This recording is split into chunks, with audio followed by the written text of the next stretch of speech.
காமராஜரின் வம்சாவழி பேத்தியான டாக்டர் மஞ்சு பிரியா தலைமையில் அமைச்சர் சரத்குமார் முன்னிலையில் சுமார் 500க்கும் மேற்பட்டோர் தமிழக வெற்றிக் கழகத்தில் இணைந்தனர்.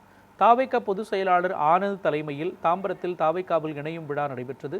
இதில் அமைச்சரும் செங்கல்பட்டு கிழக்கு மாவட்ட செயலாளருமான சரத்குமார் சிறப்பு விருந்தினராக கலந்து கொண்டார். இந்த நிகழ்ச்சியில் காமராஜரின் வம்சாவழி பேத்தியான டாக்டர் மஞ்சு பிரியா தனது ஆதரவாளர்கள் 500 பேருடன் தாவேகாவில் இணைந்தார். தாவேகாவில் இணைந்த டாக்டர் மஞ்சு பிரியா அமைச்சர் சரத்குமாருக்கு சால்வை அணிவித்து நினைவு பரிசு வழங்கினார். நிகழ்ச்சியில் பேசிய மஞ்சு பிரியா காமராஜரின் கொள்கையை உறுதியாக கடைபிடித்து தாவேகா ஆட்சி செய்து வருவதாக தெரிவித்தார்.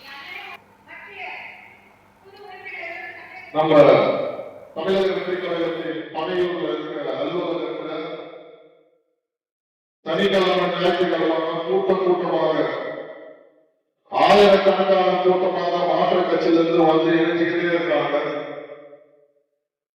தலைவருடைய ஒரு பெரிய தாக்கி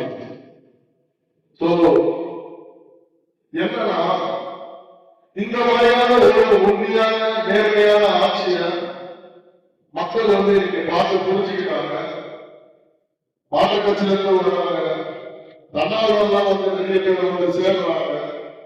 தமிழக வெற்றி கழகத்தோடு இணைந்து மக்கள் பணி செய்ய வேண்டும் அப்படிங்கிற ஒரு எங்கள் அண்ணனுடைய ஆட்சி நடக்குதுன்ற ஒரு தைரியத்தோட எங்கள் தாம்பரத்தின் தங்க மகன் எங்களுடைய மாண்புமிகு அமைச்சர் திரு டி சரத்குமார் அவர்கள் முன்னிலையில இன்னைக்கு நாங்க வந்து கழகத்துல இணைஞ்சிருக்கிறோம்.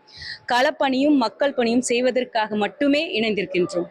கர்மவீர காமராஜர் ஐயா அவரோட வம்சா வழியில வந்திருக்கேன். நான் எங்க அம்மாவோட ஐயா வழியில அவர் எங்களுக்கு தாத்தா.